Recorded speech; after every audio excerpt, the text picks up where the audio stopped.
Okay, so hello everybody and welcome. Thanks for joining us for part 2 of the Urban Dog Rescue training series.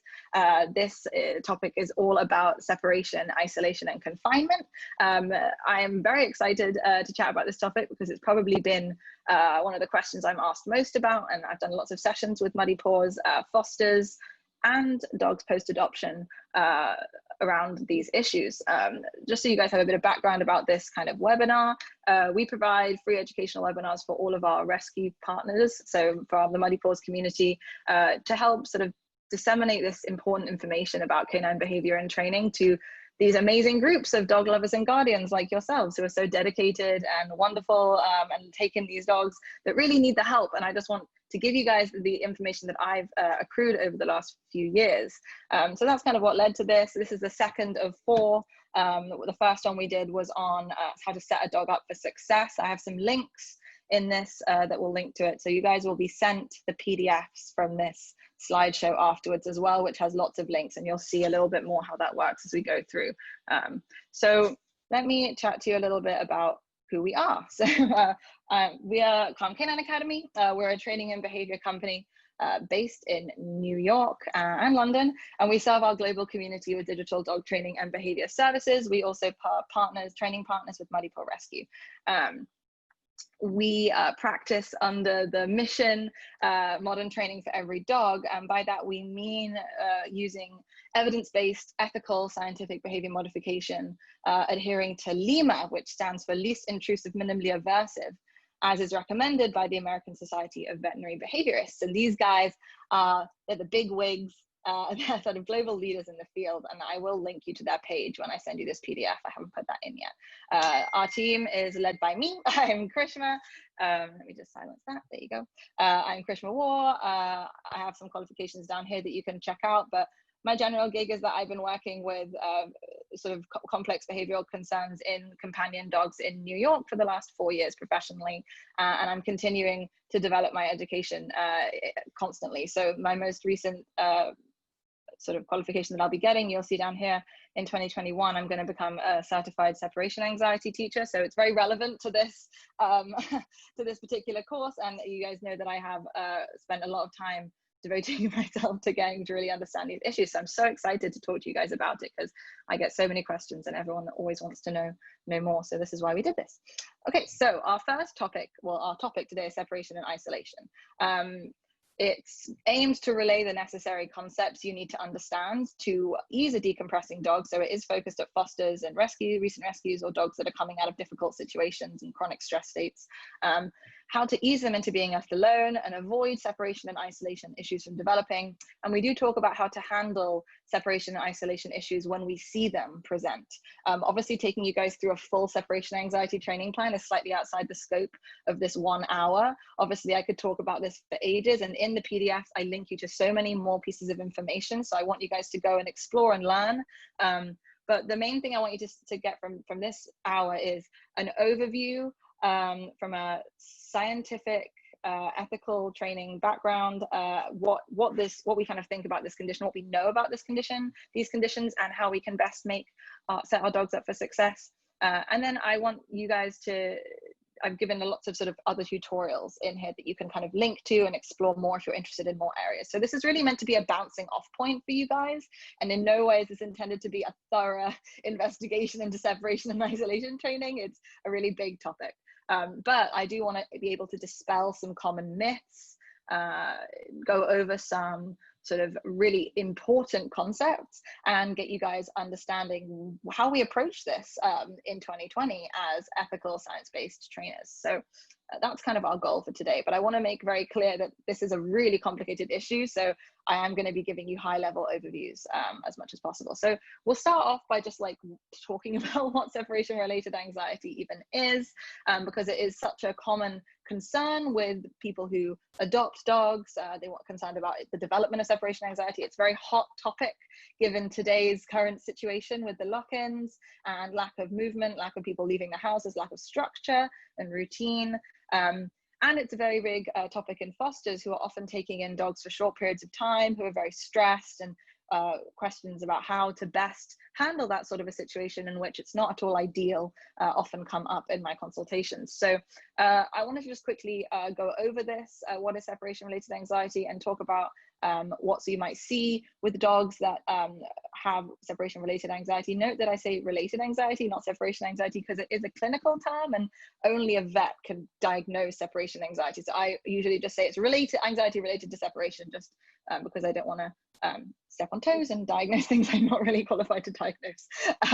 But in general, we see and separation related anxiety is an umbrella term used to talk about separation related issues, which involve anxiety surrounding one guardian being gone. So just a specific guardian being separated from that, or guardians. This dog, a dog that has separation related anxiety, won't be able to be comfortable if separated from the object of his attachment, even if he's with somebody else, like a close family friend. He or she is still worried about that particular individual or the family. So separation versus isolation related anxiety, which is to do with being left alone. This dog is totally fine being left with anyone. It just being alone is really difficult for this animal. Those are two different things.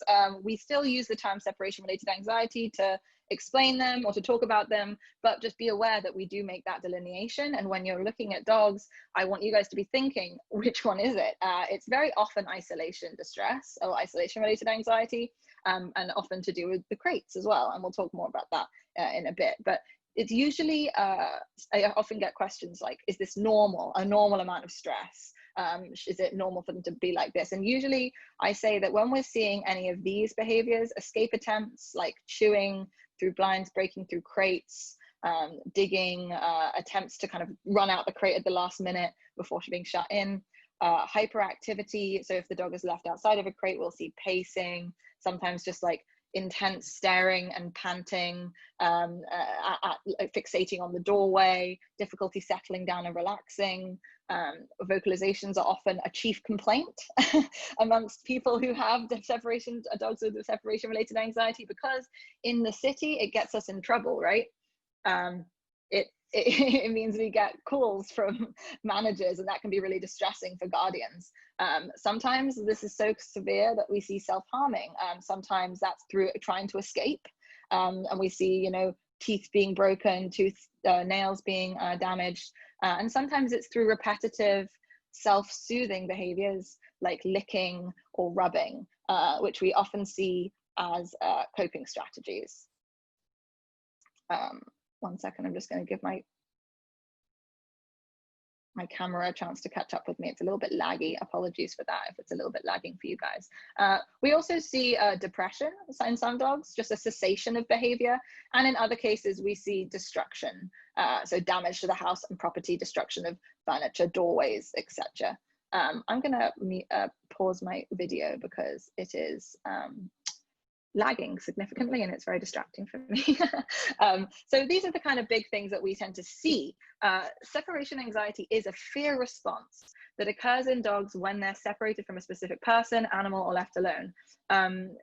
This is it can be moderate or it can be severe, and depending on the level, we tend to see a different constellation of behaviors that indicate the dog is suffering from some sort of anxiety or fear. But it's really important to remember that it is a fear response akin to a human panic attack. It is physiological in the sense that we often see things like dilated pupils, intense panting, intense drooling. Sometimes we see dogs defecating, vomiting, urinating, where they usually wouldn't do that. And that is extreme physiological response. And that's why it's a clinical term, because it is a physical condition. It's not just psychological, it occurs in the body. And it's really important to think about that when we think about creating a training plan that's going to be effective. So I first of all wanted to define the anxiety that we tend to see so often in our dogs. And I want to talk next about why we see it so often in our rescue community and in the dogs that we're seeing coming in.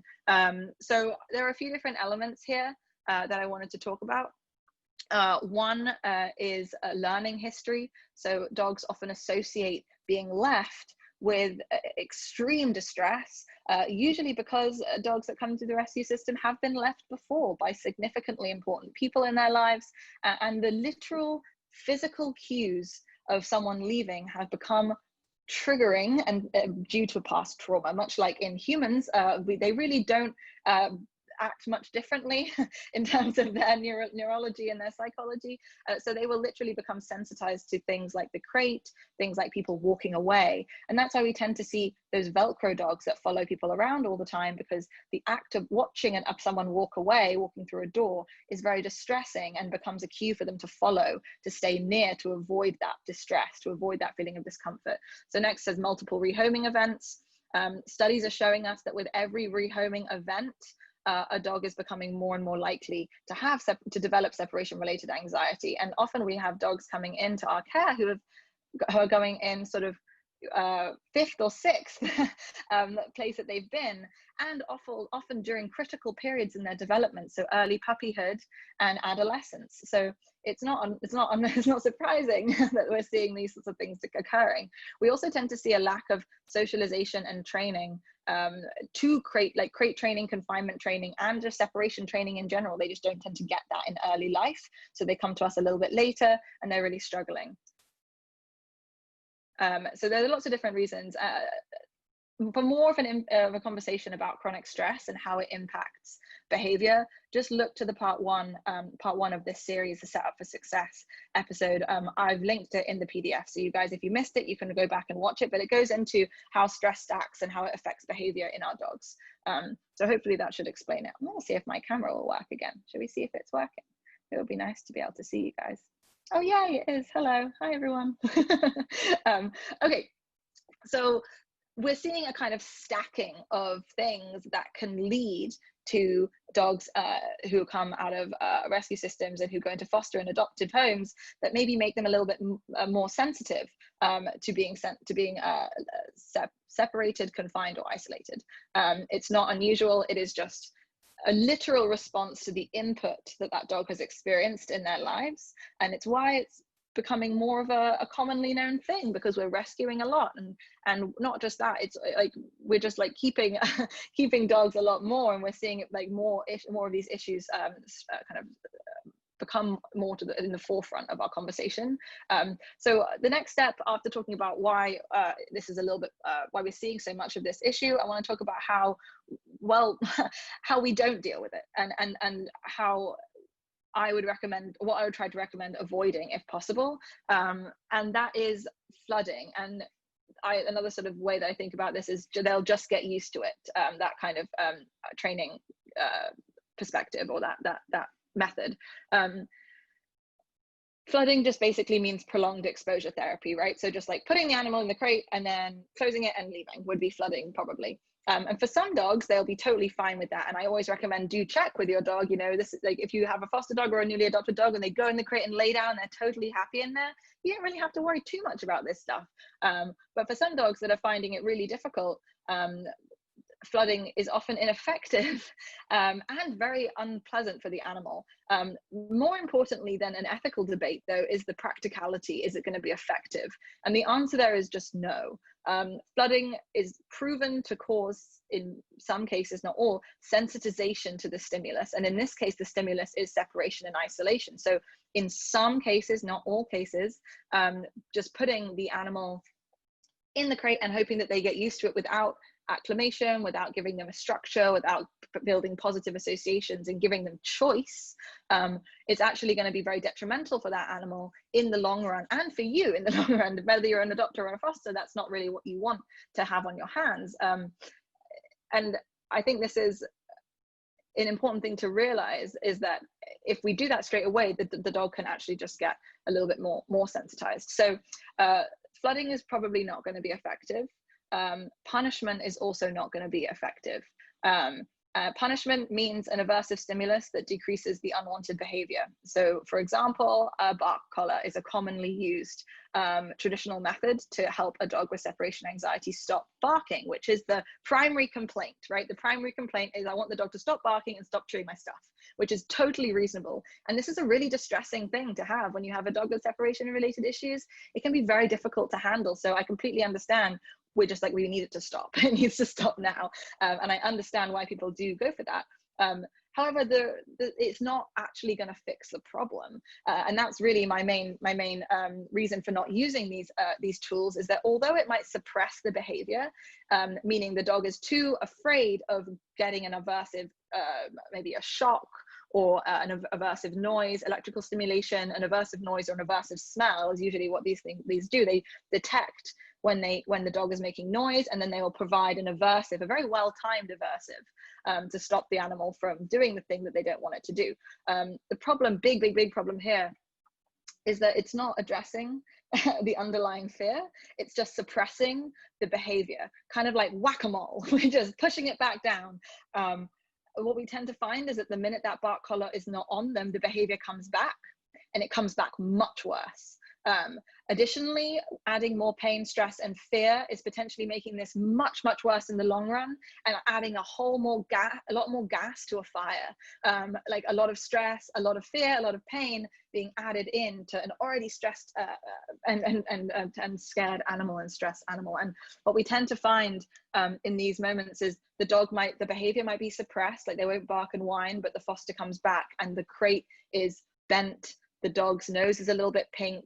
The towels have been pulled in and ripped up, and there's a puddle of drool underneath the dog's mouth.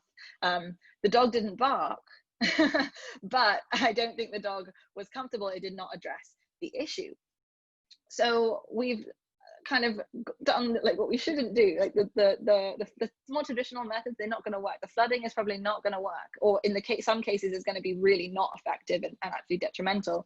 And then punishment is not going to work. So what do we actually do to help these animals in these situations? And I know there are constraints of fosters. So what we're going to do next is we're going to go into the training plan that I usually recommend. Obviously, this is a very high level training plan, and this is very kind of as brief, it's as in-depth as I can get in an hour-long thing with some room for questions at the end. But within each of these sections, I have lots of links for you to watch, and I want you guys to explore these in your own time, and look a little bit more deeply into some of these different things. But what we're going to go into now is my kind of 4 big tips, and this is really, like I say again, geared for fosters particularly, who don't have the time or means to be doing full behavior modification with an animal, because really that's not your job. You don't have to be this hot trainer coming in and fixing all their problems. You just have to keep a lid on it until somebody can actually address it properly with a certified trainer's help. But I'm going to give you guys high level what we're going to look over it together now. We might going to watch some videos together as well of me working with some people. So the first thing we're going to do is we're going to take it really as slow as we can. And this is probably the hardest thing. Maybe pre-lock-in it was the hardest thing. Now it's a little bit easier, but it really is important. And I obviously, in an ideal world, I would say to you, you don't leave the dog until it's ready. You slowly acclimate them to the crate, do your best to make it all consensual, and that would be my official, what I would actually want you guys to do. But sometimes that can't happen. Sometimes you don't have the ability to stay with the dog all the time. So these are some tips that you guys can do to help. Number one, I think here is you guys have an awesome community. An amazing community of dog lovers all over this city and beyond, right?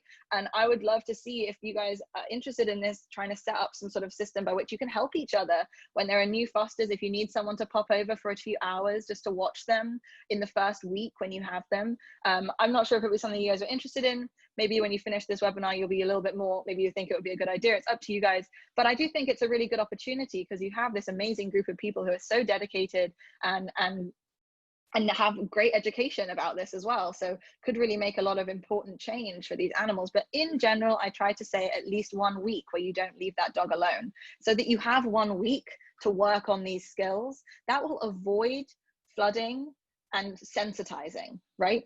It will avoid pushing them in the deep end and having them sink rather than learn to swim, because the chances of them sinking, as we've already discussed, are higher than in some other dog populations, right? Because of their age, because of their experiences, et cetera, because of the stress that they've experienced probably in the recent last few months. So giving them a week, if possible, where you have neighbors, friends, just sit with them while you leave to do stuff that you need to do could be a great option if you can. At the minimum, I would recommend putting them on a stress reducing enrichment program, which I talk a little bit more about in the previous segment of this training series. So you guys have the link there again if you want to. So big first step is going to be taking it slow if you can.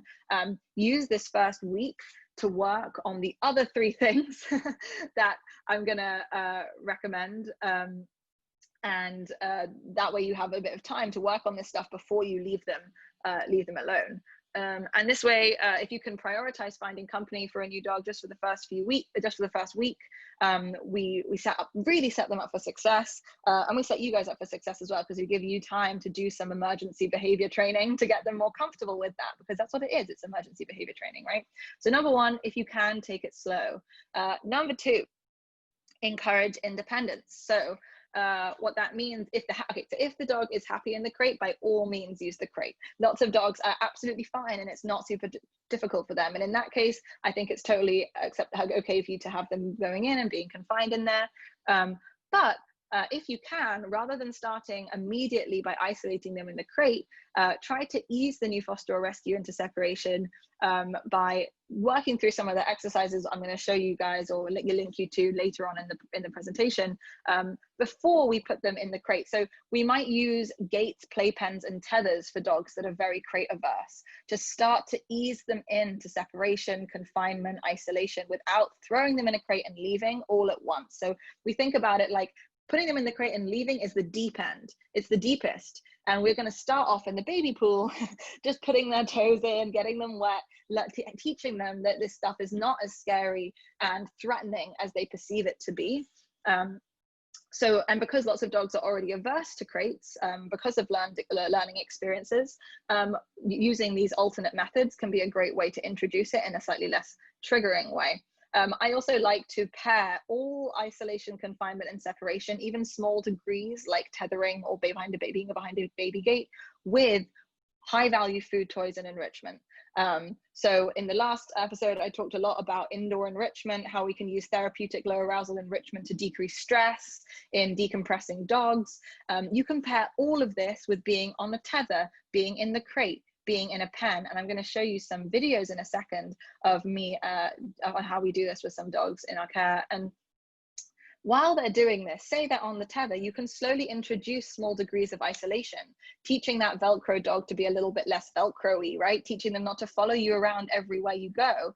And sometimes a tether and a frozen Kong is a really nice way to help them learn that. Here at the bottom, I have 2 links to an amazing website and YouTube as well, that you guys should just definitely explore, because it's wonderful. It's called Constructive Affection, or it's constructiveaffectiontraining.com. You have the links here to the YouTube videos. This shows you how you can use calm, controlled, mindful movement to help calm a dog that sometimes gets overexcited and overstimulated. Lots of dogs that struggle with separation related anxiety also struggle with a little bit of low inhibition, like they get very excited with people, jumpy sometimes, they really overexcited greetings, and using this constructional affection techniques, we can help them stay calm and help our handling sort of teach them how to stay calm. Really going into those videos is outside the scope of this seminar, so I've linked those to you for you guys to explore in your own time, because the videos are like sort of 10 minutes long each, but they're really excellent and really excellent demonstrations to show you, better than I could do live, so it's much more worthwhile for you guys to look at them in your own time. Really excellent demonstrations of how to use this sort of affection technique. And a lot of this is about teaching you guys how to help the animal be its best, right? So you'll really see that if you choose to watch these videos later. So I think this is a little setup that's a tried and tested setup that I love doing. This is Hayes, a rescue that we have in our household. He is a year old, and he had very bad separation related anxiety when he first came to us. He would pace and pant and couldn't settle and would not go in the crate with any human within 10 feet of it, and really struggled, whined and howled a lot, and he can now be left for 3.5 hours in a crate without a peep, after sort of 5 or 6 weeks of our program, which is amazing. But one of the things we started off doing, because he would be so fixated on his guardian's movements around the house, is that for a few minutes a day, every day, he had to sit somewhere apart from everybody else, and that's where he got his chews, that's where he got his food. That's where he got everything that he likes. And it really helped him feel better about that. And I want to show you how we started to introduce some, I'm going to turn the sound off. 1 second. I'm going to show you in this video how we started to introduce some low degrees of separation into his time where he like works on his projects. So let's see if I can make this big. No, I can't make it big. You guys have to watch it little, sorry. So we give him his little Kong wobbler, which is full of his kibble, and his mum goes on the other side of a baby gate. I don't know if you guys can see, there's a baby gate there. And while he's working on his food, we start to introduce small degrees of separation related behavior or like departure cues that predict we're going to leave. So he's working on his food and I'm going to go downstairs and then come right back up. And his mom's going to go to the kitchen, open the fridge, go back down again. Maybe one of us will leave and go into the back of the house. I go to the bathroom for a second and come back. It looks very silly, but it really helps the animal learn that these things are no big deal. And you might be working at this level for a few days at the beginning, and you might have to fill that Kong with the highest value food for a really stressed out dog, because obviously they're not going to be as into food. I'm not that into food either if I'm in a really bad stress state. I loved his face at the end. He's like, hello camera, very cute. Awesome. So that little video there kind of shows you how you can start to integrate this into their day. All of their meals can go into exercises like this. All of that currency is going into teaching them that being separated from that person is not a bad thing. It's okay. And when we first started doing this exercise, Hayes would stop and raise his head and look and be like, oh God, what's going to happen? And then we came back and he'd be like, oh, okay, it's fine. Phew. But over time, he stopped raising his head. Once he stopped raising his head, we made it harder. The difficult thing about this kind of training is it's the same with any training for phobia or fear. You can't make the animal get over it. You have to go at their pace. All you can do is be the best trainer and the best guardian that you can and set them up for success as much as you can. And then just watch them and see whether they're actually getting better or not. And most of the time they do, but it can just be a little bit slow at the beginning. And that's where we get really a lot of people getting stuck, because it looks at the beginning like it's not going to work. It really does. There are literally times in this training plans where I've had to sit down and be like, it's going to work, Karishma, remember it's going to work, remember it's going to work, because it really doesn't seem like it will. But having, it's not faith because it's science. So it's not having faith, it's just being educated and understanding this is how it works. So it is going to work. We just have to meet them where they're at. And for sometimes for big dogs at the beginning, that means we give them a bully stick on tether and we sit right next to them for the first day. We're right next to them. I had a rescue dog come to me for a board and train from Muddy Paws, and he had some separation related issues, and we'd sit on the couch and he'd be on one side of the couch, there'd be a barrier, and I was on the other side of the couch. That's how we started. He couldn't even be on the floor without whining at the beginning. So he got his projects on the couch, but he just couldn't get to me and my other dog. And that's how we started. And slowly he went from the couch to the floor and then behind a gate and then into a crate. And to this day, he's still very well crate trained, which is lovely. So to quickly briefly go over that, that again, we're going to be giving them time, giving them space, trying to let them decompress a little bit for a week, and then we're going to encourage as much independence as we can by pairing it in small degrees with high value reinforcers that are dispensed in these kind of interactive ways that have nothing to do with the person. And for more information and details on options for interactive feeding, options for enrichment, do check the previous episode or whatever session of this series, because it does cover it quite in depth.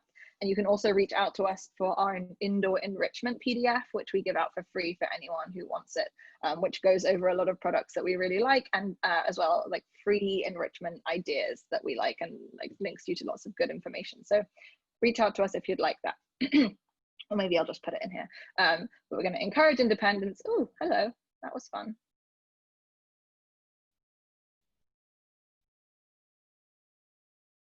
Sorry, guys.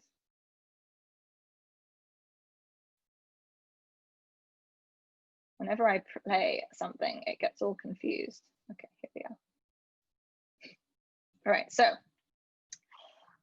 We're going to help them feel better about small degrees of separation, but we do want to get them feeling better about the crate, because for safety reasons with a dog that we don't know that well, often a crate is a really useful management tool to prevent putting them in situations where they you know, can't quite succeed. So we'll talk more about this in parts 4, which is going to be talk about resource guarding, but for now, just we want the crate to be a usable tool, so we do want to get them feeling better about it. When it comes to crate games, what that basically just means is that we've devised a few fun games. I say we, this is like common, like lots of trainers use these methods to help desensitize and counter condition a dog to confinement in the crate.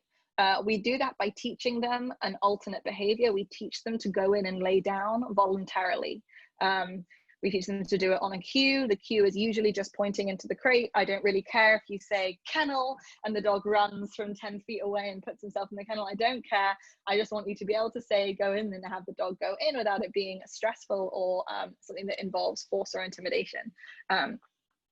So it's 5 past now, and I want time for questions. So realistically, going into crate training is a huge topic.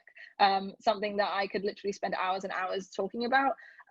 Luckily, I have 2 tutorials for you guys to watch in your own time. And I'm saying this is a launching off point for you guys, because these animals are complex. You know how complex they are. That's why we love them. And it's really more than, I would be doing a disservice to your animals if I gave you a 5-minute recap of how to do crate training. I have a sort of 20-25 minute tutorial here, and then a similar length one here. These go into step 1, teaching the dog to go in the crate and lay down, and then teach step 2, adding in confinement and distractions. So having them be in there and stay in there, even if you walk away, even if you do something, even if you go to the door, for example. Again, like I was saying, if you're an adopter, I highly recommend you do this with a certified professional's help, particularly if the dog is crate averse. If you're a foster and you haven't had a session with me, do what you can, but remember that there's only so much you can do in the time that you have the animal, so don't beat yourself up about it. You guys are doing an amazing job. But the main things I want to talk to you about with crate training is to take it slow. And not to use force. So it's really difficult not to just push them in. Just, oh, come on, in you go, quick, in you go. And I know that it can be so tempting, but from a behavior perspective, it's not going to be helpful. If we push the dogs in the crate, it probably is going to make them much more averse to going in the crate in the future. And I have a video here to show you guys from a client of mine who adopted a dog from Paws, and this dog was gorgeous, called Bessie. She's wonderful. But they had to spend like an hour getting her in the crate in the evening, and it was a physical fight where she would literally hold all 4 paws against the side of the crate, saying, I don't want to go in, I don't want to go in, I don't want to go in. She was so sensitized to people around the crate that she wouldn't walk close to it, because when there were people around the crate, if she went close, she thought they were going to push her in.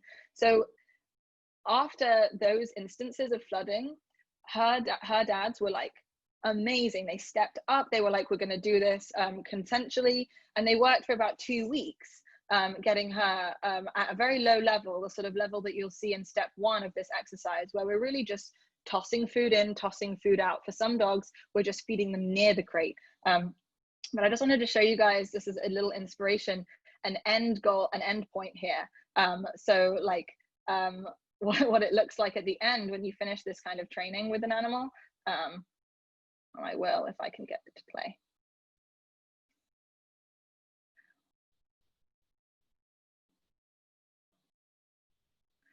So they ask her to go in, and she just goes in and lays down, and she likes it so much, she's so heavily reinforced for going into this crate and laying down, that she won't even come out. He's like, come on. She's like, no, I'm gonna stay.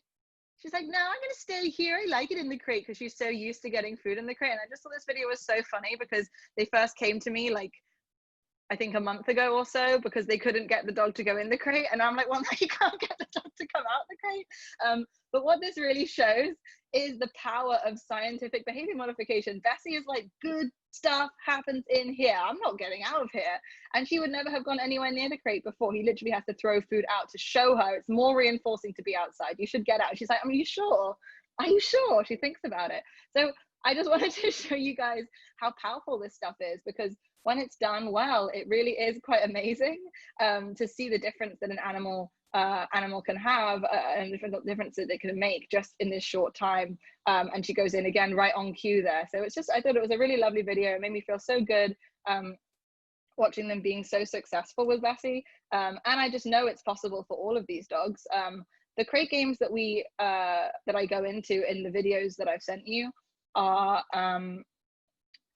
desensitization and counter conditioning games involving food. So it usually involves having the crate there and then sort of either throwing food in the back or just putting food at the mouth of the crate, encouraging them to go in and then throwing it away to have them move away from the crate. And I'm actually not going to do any demos for you today. There's literally no training in today's class because it's high level stuff. But I have those tutorials for you guys to look into in more depth. And I want to answer questions at the end if you have any specific questions about implementation in general. So I will take some at the end of this. So another thing that we do with our dogs is we help them relax. We teach them to relax. And oftentimes the dogs that we have coming with separation related behaviors or anxiety related to separation really can struggle to relax just generally, often because they're quite stressed about the guardian's movements, quite hyper vigilant to their movements, and not all the time, but sometimes can really struggle to fully relax unless everyone is really settled down in one place. Sometimes that's not the case. It's not ubiquitous. It's not the same in all animals and all the dogs. Even if they're not like that, it's still beneficial to teach them relaxation as a behavior that's trained, because you can then have them relax in the crate. You can then have them relax while you leave. Like you'd ask your dog to sit before a treat, you can ask them to relax instead of getting panicky, and it can help them calm down. And this is Hayes again. If you're not aware, I am completely obsessed with this separation anxiety pup that we were working. He's just the best. He's in some of the demo videos you'll see. So I've got some links here for you guys. I've got a relaxation training blog post, which just goes over the very basic concepts in case you wanted a written explanation of the various steps. And I've also got a link to a PDF by Dr. Karen Overall, who was the first dog trainer to kind of formalize relaxation training. It's a great checklist style training piece of training equipment. Basically, it's just like a checklist that you can work through, a worksheet that's like you can work through with your dog, teaching them to relax no matter what. And it goes into it in a lot of depth, so you have more information on it here. And I am more than happy if people do want to like post videos of them doing this and tagging me to give you feedback on your training. I'm here to just get you guys working. I want to get you guys feeling confident. I want to help. I want to spread this information. So if you guys have any ideas about how I can help as well, do let me know, because I've been thinking more about that. So it looks like we have time to watch this little video here that in which I teach a client of mine how to teach their dog easy to relax.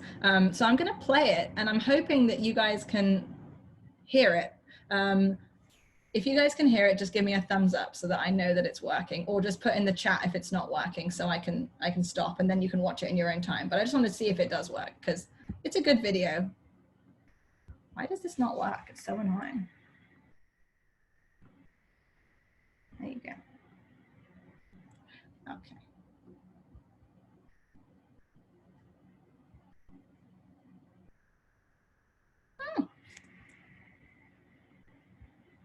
Our treats, I think that's what's happening. I'm a baby. What's going on? Amazing. Perfect. So you've got the mat down. Let's grab some of our kibble or our treats. I think that's what she's looking for, isn't it? And let's bring her nose, lure her over to the mat and ask her to lay down on it. So you can just use her. Yeah, she's like, I love snacks. I'm a piggy. Really good. And for this exercise, all we're going to do is we're going to slowly put a treat in between her paws every 3 seconds or so. I'll tinker with the timing as I watch her. So just in between her treat and in between her paws every 3 to 5 seconds. Really, really easy, this exercise to start off with. Perfect, really nice.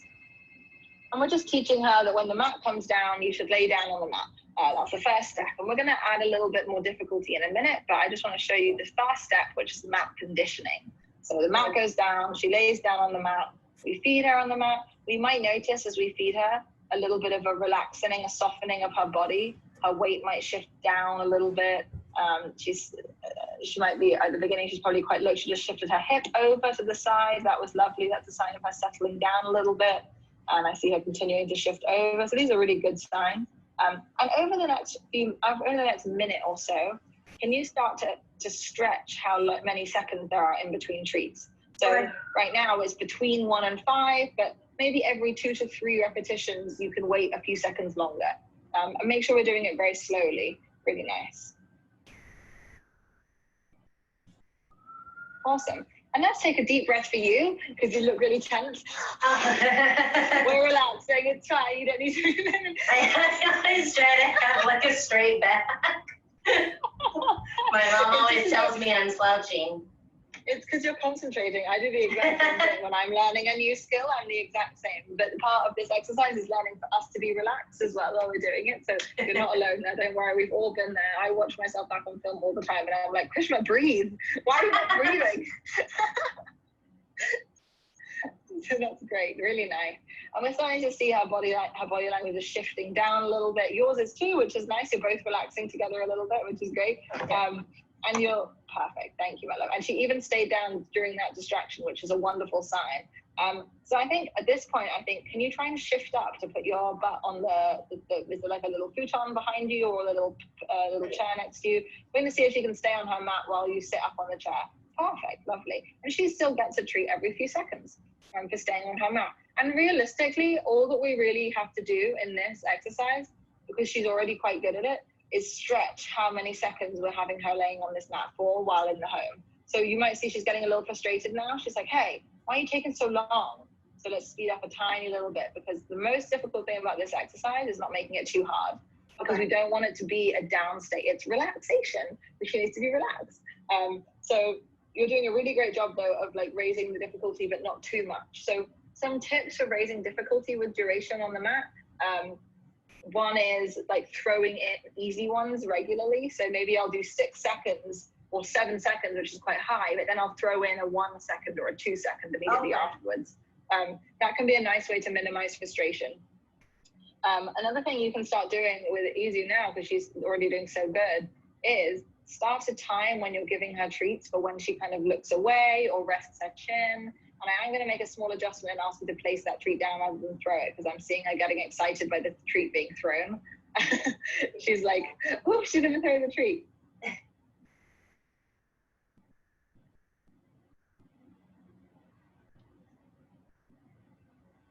Nice. So let's wait a little bit longer this time. The next time, let's just hold off here for a second. I want to see if she'll look away from you or rest her chin or do something that isn't stare at you, just because she doesn't have to stare at you necessarily. And eventually, I want to do this with other dogs around, so I want her to know that she can look at the dogs, because that's part of the exercise. So deep breaths for everybody. And the second that she looks away from you or duck, oh yeah, see, she's like, if I'm not staring at, I want, gimme.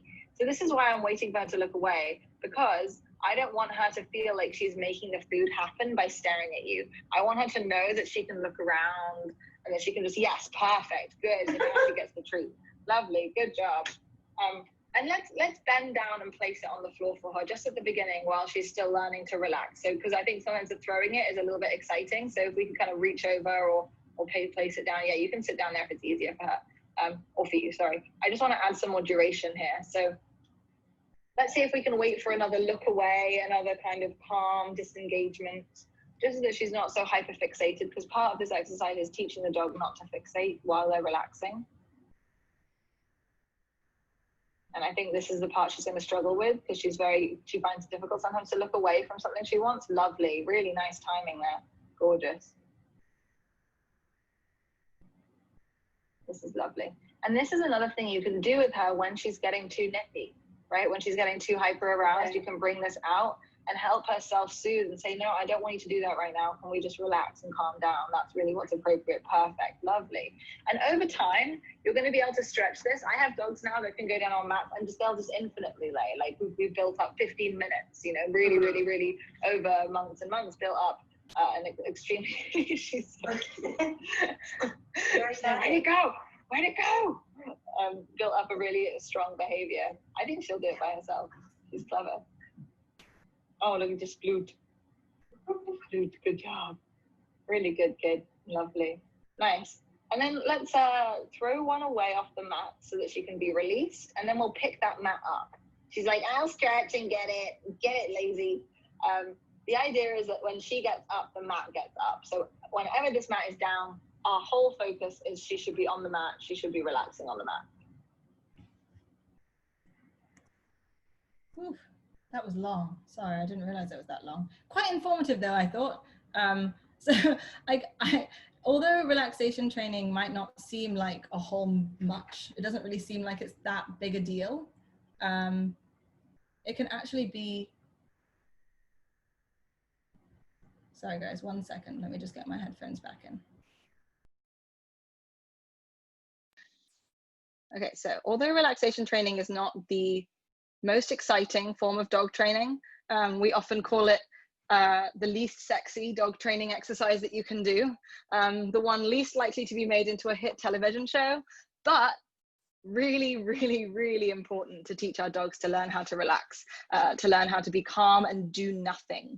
Of Izu in that footage, that was just a little piece of footage that I took from a session of ours, just because I thought it was a nice, quite real example of what it's like to train with relaxation with mistakes, and with a client who had no experience of doing it before. So you could see how I would coach a client through that, and how I would get people understanding how to work with their dogs that way. And I challenge you guys to even just play this video and do it with your own dogs, just to follow the vocal instructions, or with the foster dog that you have, just to see if you can do it, because it's actually surprisingly difficult to do this properly. But one of the most useful things that you can teach a dog. So I've given you guys, there's a blog post on this, there's the worksheet that you can work through, there's this little video here. So there's lots of different sort of things that you can use to get yourselves really understanding and comfortable doing this. And just like before, if you guys want to tag me and stuff so that I can give you guys some coaching, I am more than happy to do that. That's my favorite thing. So I want to show you this applied to, I don't know why it won't let me touch it. I have to go here to do it every time, but I want to show you this applied to the crate. So this is Kayla. She's wonderful. She is also a dog rescue from Muddy Paws, and she had some crate aversion when she first kind of came to me as a client. Well, her parents first came to me as a client. I'm going to show you, you don't have to watch the preamble, but the general idea here is she goes in and she lays down, and they've done lots of work to get her here working on step 1 of the video tutorial that I sent you. But this is how you can introduce relaxation training and crate training together. So she's in the crate, she's laying down, she's relaxing. Her mom's going to help her out, and she's going to warm her up first. She's not going to close her in straight away. She's warming her up a little bit, and she's got cheese, and she's cleverly putting it through the bars for Kayla. And she's built up with Kayla over a few weeks, having her able to be going there, having her be comfortable doing this inside of the crate and outside of the crate.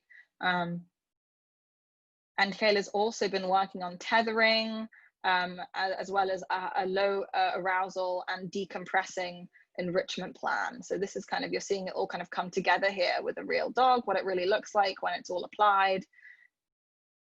And they've gone through all the crate training steps. Starting to shut the door, doing it very slowly. Separation training is honestly some of the slowest and most methodical training that we do. It's all about breaking it up into achievable steps for the animal. So Kayla's only having to rest in here for a few seconds before she gets reinforced.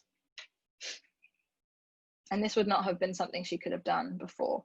And now her mom's going to introduce a little bit of movement All the while, Kayla gets told, this is fine, you're doing the right thing, you just got to keep doing this, no worries. And now I think she's left the room, and let's watch Kayla a little bit. Let's see how she looks. The lip lick there. Oh, she gets a chew too, lucky kid.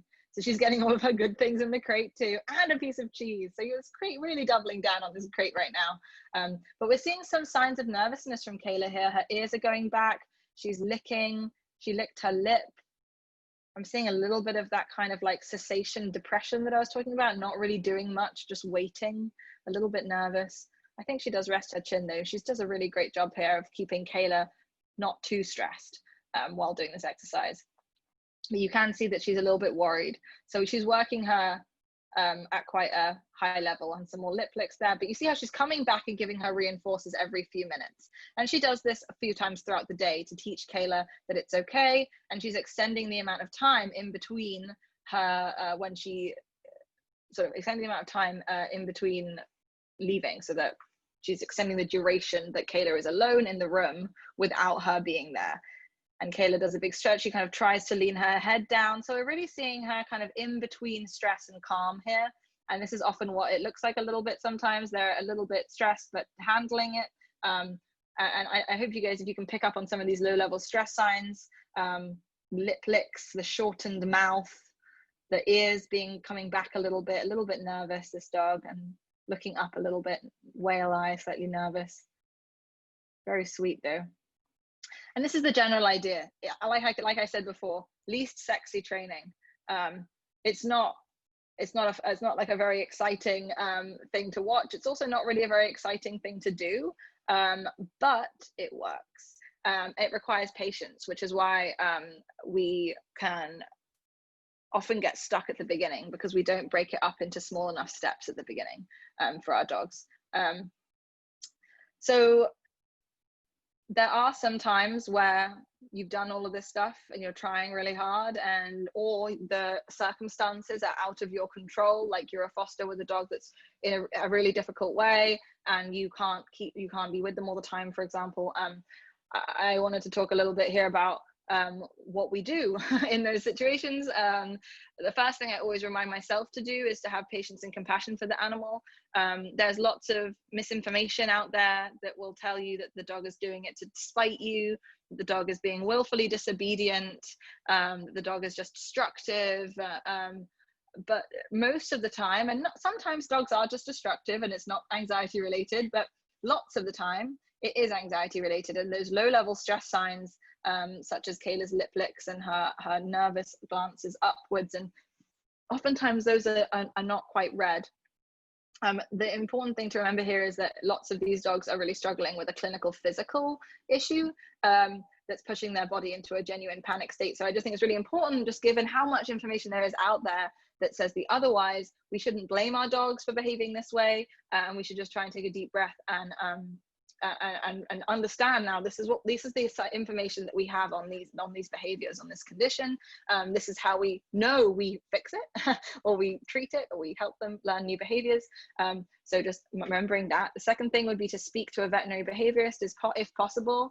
I've linked you here to their website, and these guys have specialist degrees in both veterinary medicine and veterinary behavior. So they are really the experts in dealing with this, or if you can't speak to your regular vet, but they have limited training in behavior modification and training. So I do prefer a veterinary behaviorist if you can. Obviously that's not always possible, and your vets are wonderful resources as well. And in tangent with medical help, which could come from a veterinary behaviorist or a vet, you really ideally should be working with a certified dog trainer and behavior professional.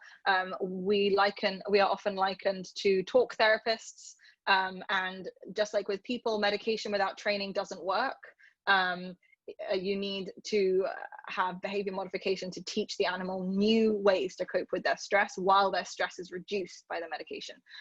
So if you are part of the Muddy Paws foster groups, you can request a session with me if that's a thing that's allowed. I don't know, or Muddy Paws will look for a session with me to help if it's serious. They obviously triage depending on severity, and yeah, if you are adoptees or anything like that, we can point you in the right direction for training help. So if you are interested in learning more, I've sent you guys in the PDFs that you'll get, links to these sort of various places that you can learn more information. We have an ever increasing cache of Instagram sort of free enrichment classes on our Instagram, and free training classes and information on behavior. So do check it out. Our newsletter, we have blog posts and PDFs and tutorials coming out every week. And then there are a few other things here that you can look at as well. And if anyone is interested in learning more about this and getting more coaching in the physical training aspect of this, rather than the kind of high level, maybe more like behavior analysis side of it, we have a 6-week class called Separation Skills, which takes you through a training plan, and it's mostly just trainer help in implementing these things.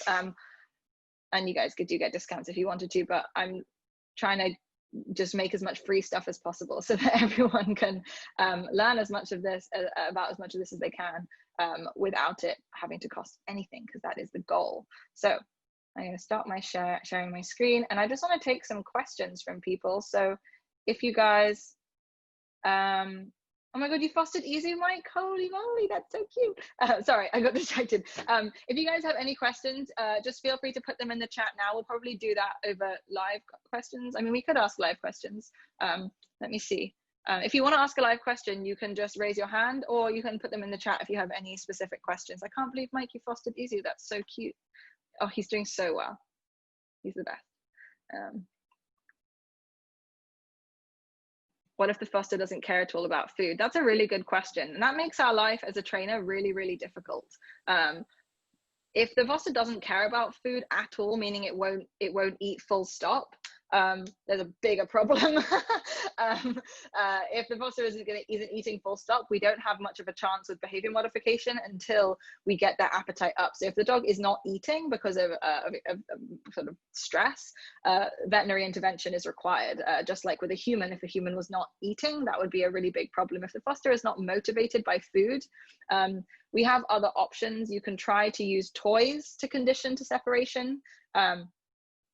Eating, oh, sorry, yeah, okay, Alex has clarified here. So I should say eating their food, but not eating near the crate. So that would mean that the dog is sufficiently sensitized to the crate that they won't even consume the food near the crate. That could be multiple reasons. It could be that the food and the crate has been poisoned. So often, if dogs are lured into the crate with food and then the door is slammed behind them, the dog learns that food and crate equals danger. So they don't move towards the crate when there is food present.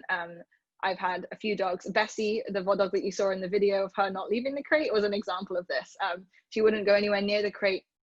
And what I did with that in the first, one of the crate games that you guys will see, we play a game where we put food near the crate and then throw food away from the crate, and then put food near the crate and then throw food away from the crate. So what I probably suggest is, if you have an apartment and the crate is here and the dog will eat here but not here, you start here and you make it closer and closer and closer over time. So you might start off by just feeding them right there next to the crate, and then the next day an inch closer, and then maybe the next day an inch closer, or maybe a farther away, depending on their response. But that's a really difficult situation to be in if a dog is not super interested in that. Another option is to really go all out with the food that you're using. A client of mine got in contact with me the other day to say that she was really stuck on something for a long time, but once she raised the value of the food to steak, the dog was much more inclined to do it. And she wasn't using bad treats, she was using high value treats. You know, she was buying high value, expensive store-bought treats, but the dog was so suspicious it needed something extra good to get it in there. Once it had gotten in and got into the routine and they built that trust back, it went back to eating the regular food because the associations had been made. But you have options of either starting with distance from the crate, increasing the value of the reinforcer, or doing both. Start a foot away from the crate with steak. And keep a log. If you're seeing a dog struggling to that degree, I would keep a log of what you're doing, so that you know exactly what you're doing, and you can talk to a professional and say, like, listen, this is what's going on. Because the reality is, you guys sometimes will see dogs that are extremely sensitized, right? And you need to know that you can't be expected to magically fix that either, because that's not possible. Like, it's just not possible. So you can just do the best that you can, just like we do the best we can with the information that we have. But those are 2 tips there. Sorry guys, I've been talking for like 12 hours. Does anybody have any other questions? I'm going to just look at the gallery view to see if anyone else has anything. What if my dog is okay in the crate while I'm in the room, but when I'm not in the room, he gets distressed? Really good question there from Corey. So what you'd probably be looking at there is a few different things. Let's look at the things that we talked about today and how we can apply them in that context. So we talked about encouraging independence with the dog. So you can start to pair, just like you did in the video with the big hound dog, with the bubble toy. We can start to pair confinement with good things, and then just like in that funny little video where we zipped about, you can start just stepping out of the room and then coming back in, and then sitting back down, and then stepping out of the room and coming back in. And maybe you do that twice in the first day. Second day you do it 3 times. You start to raise how often, how long you're standing in the bathroom or the other room for, and you're literally counter conditioning your dog to the stimulus of you leaving the room without them getting distressed. I think one thing that's important to say here is that just like with the crate training, if your dog is getting distressed and you're leaving the room every day, and they're getting very distressed by that, that is flooding too, right? That's when they're being exposed to the stimulus at too high a level. So that's not probably going to be effective in changing their behavior. We have to stop flooding and start working on counter conditioning and doing small degrees of absence paired with good things. So you can look back and watch that video of Hayes doing the bubble art toy, and try to mimic that with your own dog, and see, you know, maybe before you couldn't step into the bathroom for 5 seconds, but maybe after the end of the first session, you can step in for 5 seconds or a few more seconds than before. And you just build, you build on that. And it really seems like it isn't going to work, but it really does. It's like if you're training for a marathon and you're training to do that first mile. And as someone who doesn't run, I can tell you, I'm like, what? No, that's not possible. Like, if you try getting me running, I would never believe you that someone could run. I don't even know how long a marathon is. That's how long it is. And it's the same thing with our separation, but maybe more dogs can do it than humans can run marathons. Yeah, you have to build step by step. What if the dog is okay with the company of furry friends? Really good question, and something I actually didn't address in this session, so thank you for bringing it up. Oftentimes dogs that struggle with isolation distress specifically can find even the presence of another animal very comforting. So in some cases with young puppies particularly, I will use a snuggle puppy or a hot water bottle wrapped in something to kind of mimic the feeling of a warm body next to them. You'll be surprised, the studies have shown that young puppies are very sensitive to that tactile stimulation. It can really soothe the nervous system. Some of the first noises dogs make are when they don't feel someone next to them. They cry, help me, right? So it can help when they're younger specifically, I think, and that's anecdotal. I don't have any evidence or science to back that up, but anecdotally, I think it works more when they're younger. But yeah, if they enjoy the company of a furry friend, I love the way that you phrase that, you can be giving them, you can be avoiding flooding them by having them rest with a friend, just like you'd have a neighbor over, but you just say like, Fido, come and chill with the new foster pup for a bit so that he doesn't feel worried. And then you can do the same training. Your life is a little bit easier because you have a really nice, management strategy, which is Fido, your dog or your cat, who can help the dog, the new dog feel comfortable. So absolutely the same training completely works in that case. All that's happening is that the animal just feels safer with another animal there, so it doesn't get flooded, which is amazing. We love that. That's great. I always do recommend that you still do the training, even if you're lucky enough to be in that situation, and because otherwise you end up with a dog that's usually overly attached to the helper dog, right? And that's also not good for the kind of mental health of that animal, because God forbid what happens if something happens to that other dog, you know, and you have no warning, and you have not prepared that animal for that at all, and that can be really difficult. And I've definitely had a few clients come to me as the helper dog is aging, being like, oh, we only have a few months, and I'm like, what? How many years has this been going on for? Yeah, I think it's definitely useful as a management strategy. And Mike, who's been raising the puppies, says, I can anecdotally say they do scream when no one is near them. There you go. Thank you, Mike. Yeah, Mike would know. Sorry, Mike. Poor thing. No, he's doing God's work. Okay, so I think that's all of our questions for today. I'm just gonna give people a few more seconds in case they want to squeeze one in at the end. If you guys come up with any more questions, DM us on Instagram or reach out to me at karishma@calmcanineacademy.com. I'm literally obsessed with making free stuff for people. So please help me make more free stuff by giving me questions to answer.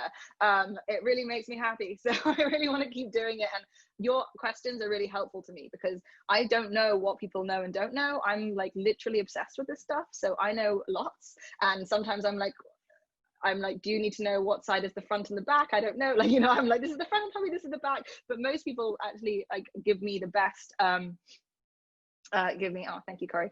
Give me the best information by just giving me information on what you need help with. So reach out to me. You guys are awesome. Thank you so much for showing up for yourselves, for your dogs, and for the community. I'm really excited to do the next 2 of these. So we have these first 2 that we're finishing. The next one is going to be on urban anxiety and acclimating the dogs to the city specifically. And we'll send you all information on that one when it starts to come out. And then the one after that is going to be on behavior problems in the home. So we're going to be looking at lots of aggression and resource guarding and et cetera, other things on that note, but you'll get more information about that later on. Okay, I'm going to finish up for today. You guys are awesome.